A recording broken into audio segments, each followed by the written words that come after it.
Hello guys, তোমরা সবাই কেমন আছো? তো আজকে তোমাদের সাথে শেয়ার করবো একটা ইজি স্ন্যাক্স। তো ফার্স্টে ফ্রাই প্যান গরম হয়ে গেলে দিয়ে দিতে হবে সাদা তেল, তারপর দিয়ে দিতে হবে সাদা জিরে, তারপর দিয়ে দিতে হবে রসুন কুচি, লঙ্কা কুচি।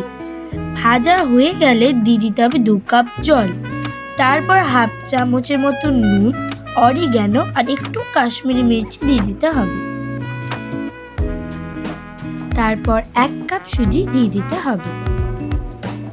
সুজিটা একটু নাড়াচাড়া করার পর যখন সুজিটা গায়ে লেগে যাবে তখন সুজিটাকে নামিয়ে নিতে হবে।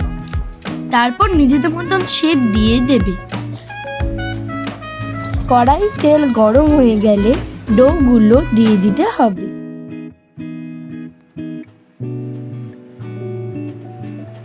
ডোগুলো লাল হয়ে এলে তুলে নিতে হবে।